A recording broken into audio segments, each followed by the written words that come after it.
to start first with reviewing a little bit of the findings that we have come across. Firstly, this group should be empowered because what you are doing is building the sovereignty of St. Martin. Because we have agreed that your hotels, your beaches, your beautiful country is nothing without the people. And the wealth of the people lies in their minds. And what you have invested in their minds is what will make St. Martin strong. So whatever we are missing out on the road towards creating very able and articulate citizen, that is a loss for St. Martin. So investing in that is investing in the real sovereignty of St. Martin. So you are not in any need to be apologetic when fighting for child rights, because what you are doing is actually the most important that can be done for this country. Secondly, I think you need to have a clear distinction between what is a charity approach, what is a needs approach, and what is a rights approach. In an act of charity, you meet somebody and you decide whether you will take something from your pocket to help this individual. It's your decision to give or not to give, and you decide to give something to this person. You are not meeting this person's overall needs, you're just giving him a little help. It is very important, it might be very important for this person, but still it's an act of charity in which you take that decision. In a needs approach, you are trying to reach a broader set of needs for somebody. For those familiar with biblical history, you know about the Good Samaritan. Somebody that was beaten up along a road, and religious leaders passed by and they didn't bother about him. But then somebody that was like an outcast, he was the one that went and cared, took him on board, took him to a place where he could recover. He made sure that he could stay there for as long as was needed until he fully recovered, and he left some money so that he could be back on his feet and then be self-sufficient again. He helped him with the whole recovery period. He was meeting all the needs of this person. That was the needs approach. Now, what you have been dealing with these days here, and what we want this Child Rights Commission as part of building a strong St. Martin's, it's a rights approach. It's not that one is better than the other. These are different tools for addressing human relationships and the construction of a better society that can live in peace and prosper and develop. In a rights approach, each of you assumes responsibility for a few of the tiles that will establish the floor of rights here in St. Martin's.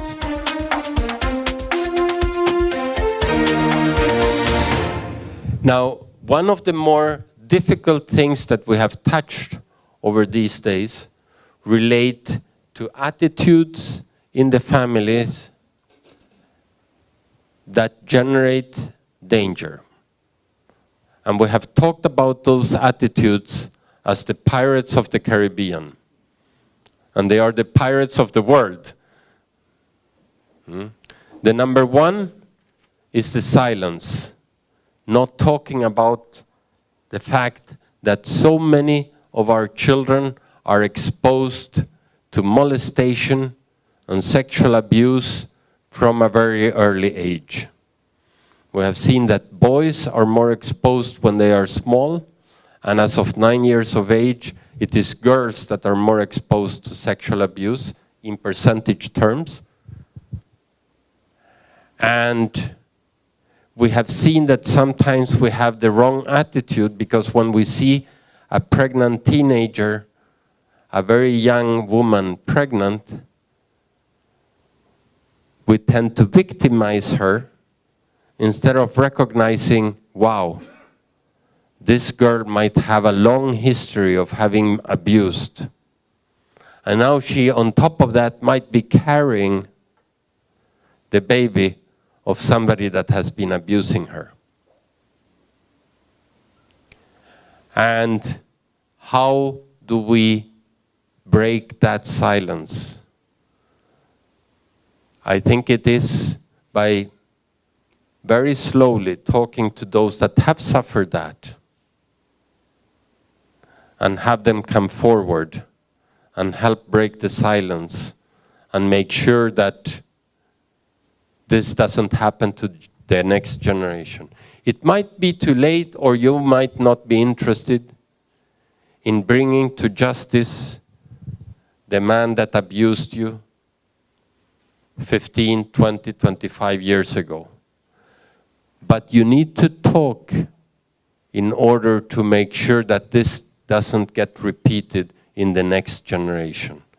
Otherwise, it goes from one generation to the next. And evil doesn't need you to do anything. Evil only needs you to be silent, to be able to continue stealing, killing, maiming. It just needs your silence. So, the first anti-piracy measure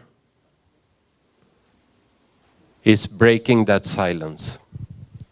And we need to create the platforms where we can talk about this, whether it is in the media, whether it is in the Child Rights Alliance, whether it is in the Child Rights Commission, wherever, whether it is in churches, in different settings.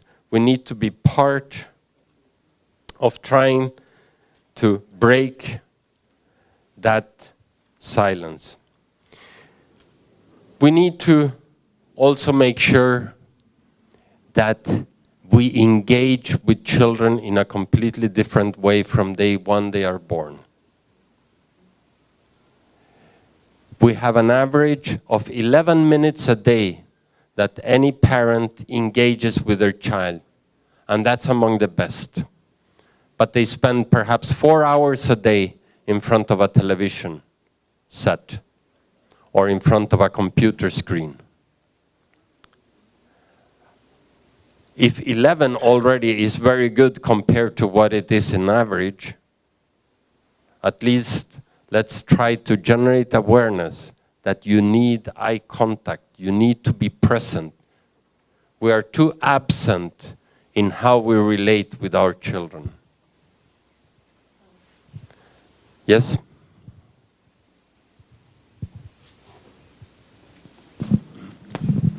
The day you spoke about when we speak to our children, we should look at them in the eyes.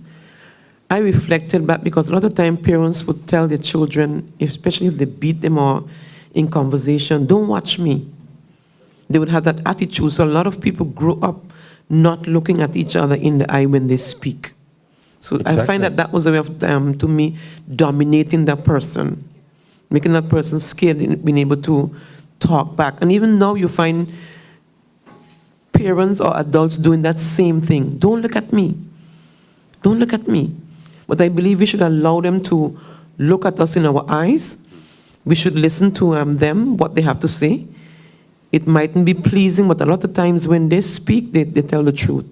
Yes. Children. Yes. I know I do that with my children. We would sit and I would tell them, write down all the things you don't like about me or what I do. And they will write them down and they are the truth. It hurts, but it's the truth. So I think as parents, as teachers, we can do that in our classrooms. Because sometimes adults, we are doing things wrong and we don't even realize it. But if the children speak the truth, we will be able to change our ways. Absolutely. And that leads us to the other point. Believe the children. They might not use the right word, They might not be expressing exactly, but they are sending you a warning signal. It's a yellow flashing light that you need to take seriously. And as I was mentioning, one of the problems is that in churches, there's also a problem of sexual abuse and molestation.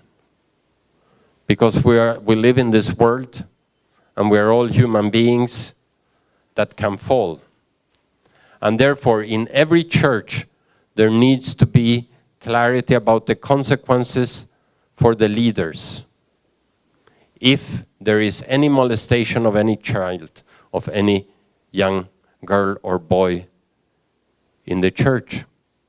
And there needs to be clearly designated persons to whom the child or the youth can turn to if anybody is behaving inappropriately in the church context. Why? Because in the churches, the silence is greater than elsewhere.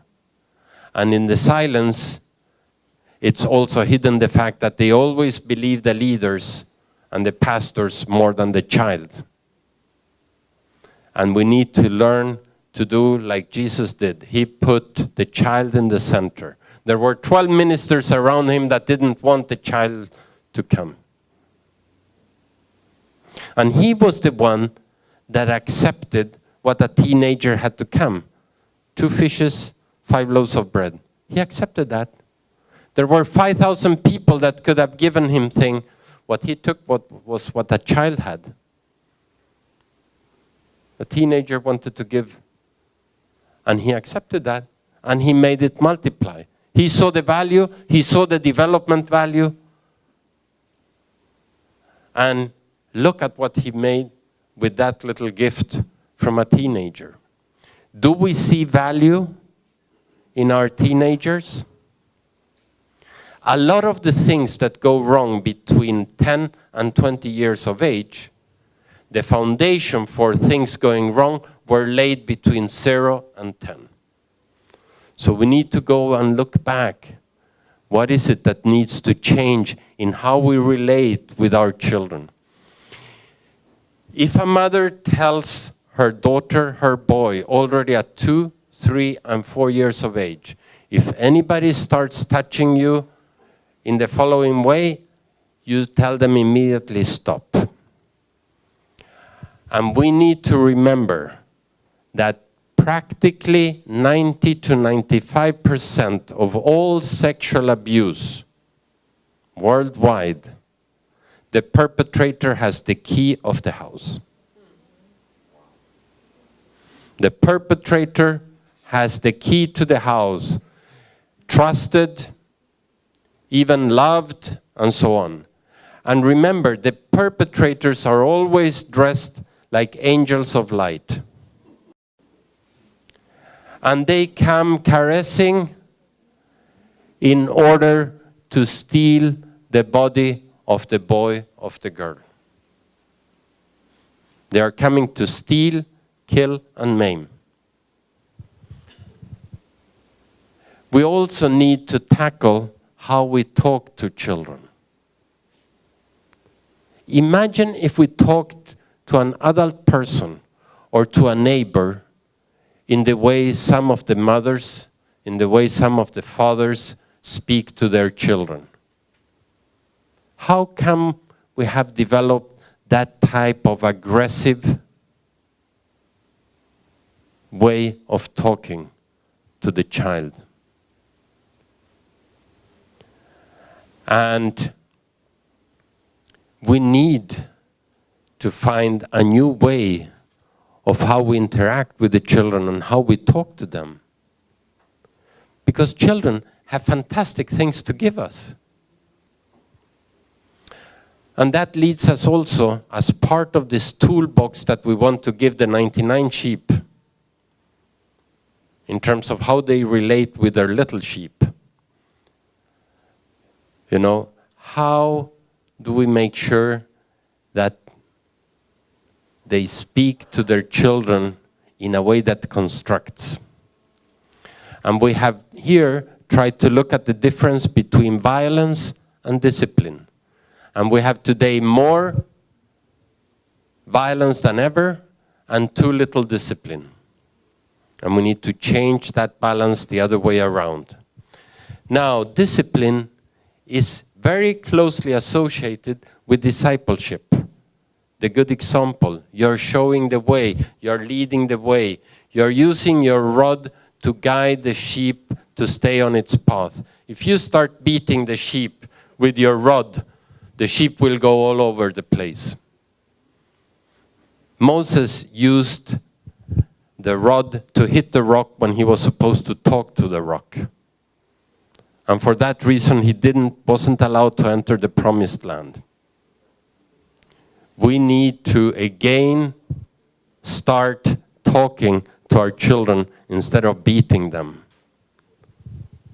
We need to learn that type of relationship.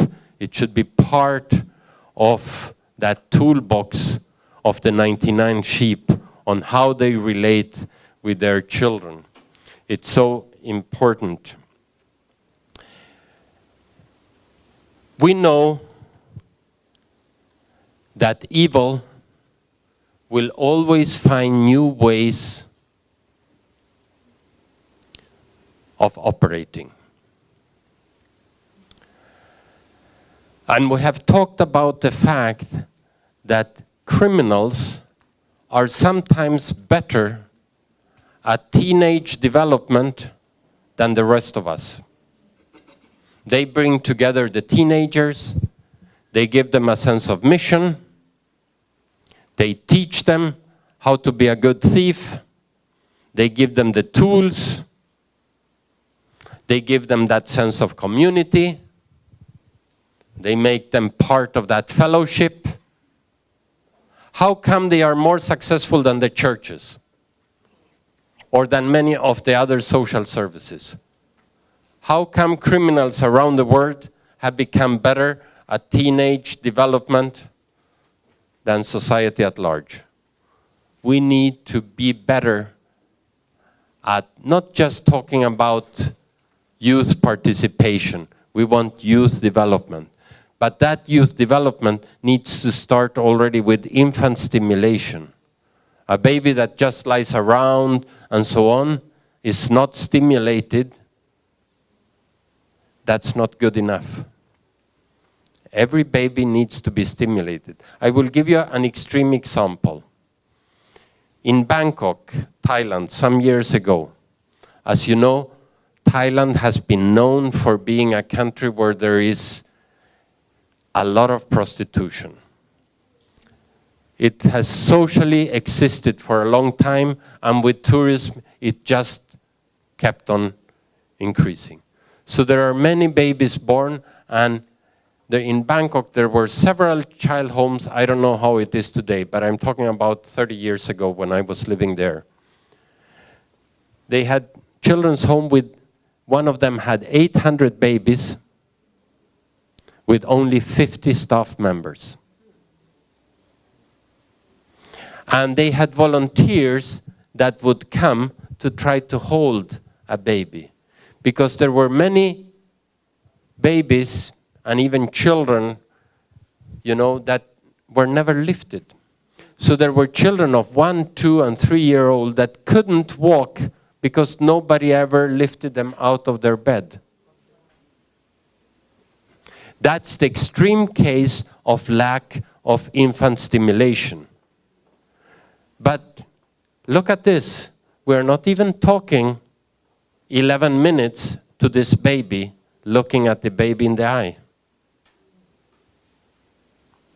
We need to teach the value of development. It's not just listening and so on. And development is giving and taking, giving and receiving. It needs to be part of that toolbox of the 99 sheep of the families that are functioning but that need to function better. It's part of what you want to create in order to build a strong St. Martin's.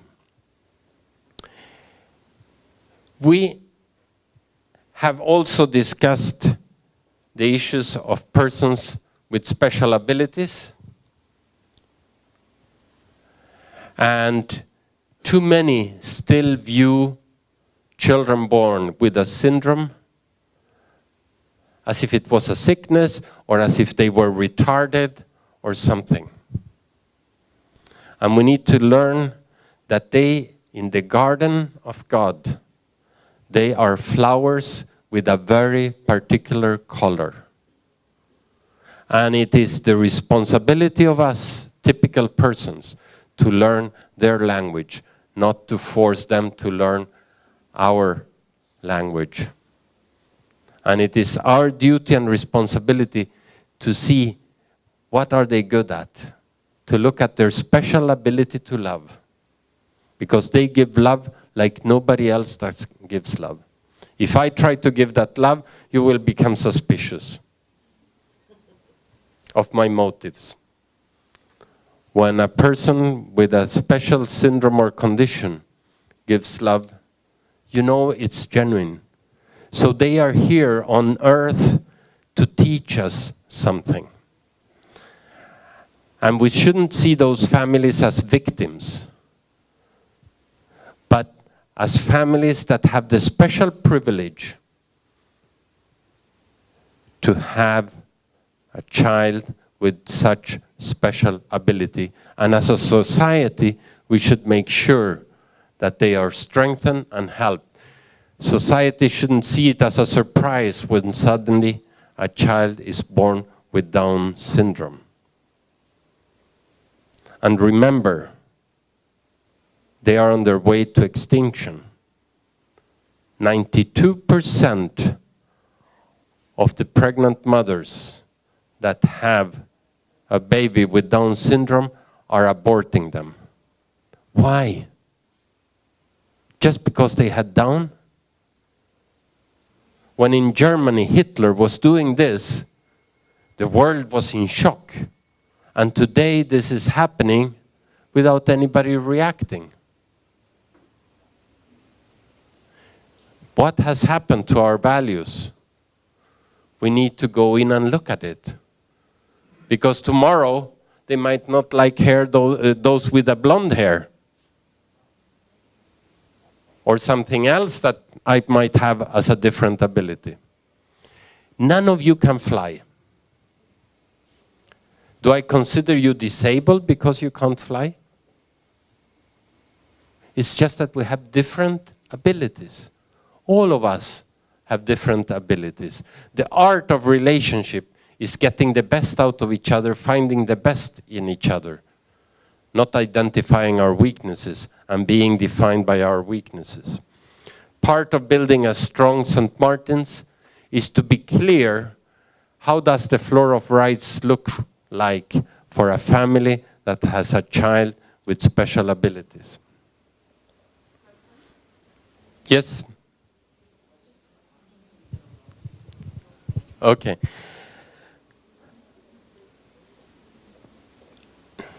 I think that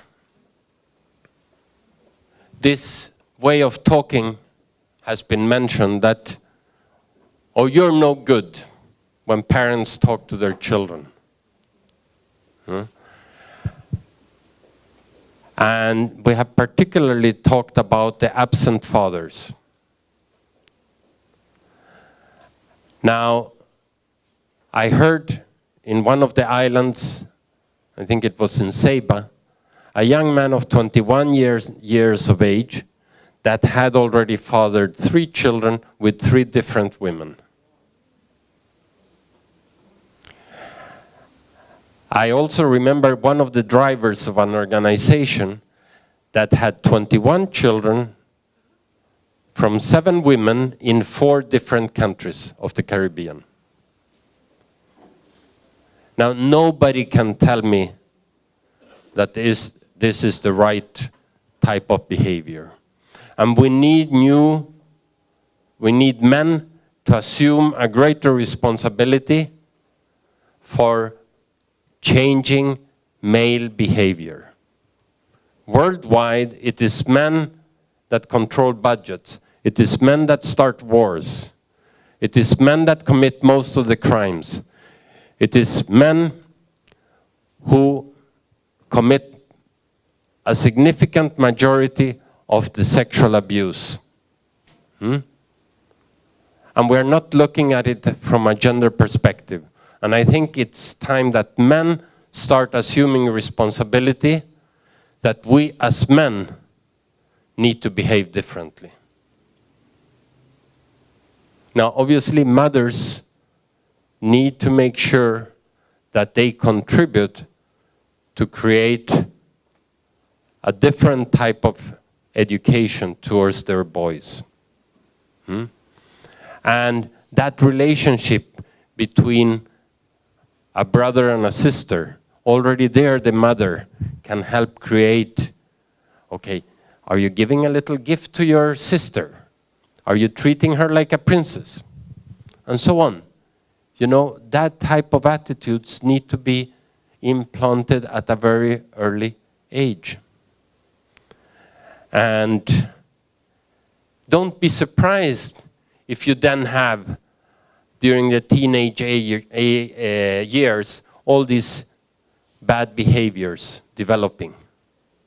If you didn't lay the foundation between 0 and 10 for what should be a different type of male behavior. So the issues of absent fathers, the issue of male behavior, and male irresponsibility, and so on, that doesn't mean that there isn't female irresponsibility, but we have a particular problem that males need to assume responsibility for and make sure that they start some types of initiatives in the direction of changing the way males are behaving. It might be rooted in the years of slavery, I don't know, but you can't keep generation after generation with excuses of the past. It's time to start assuming responsibility for a different way of behaving.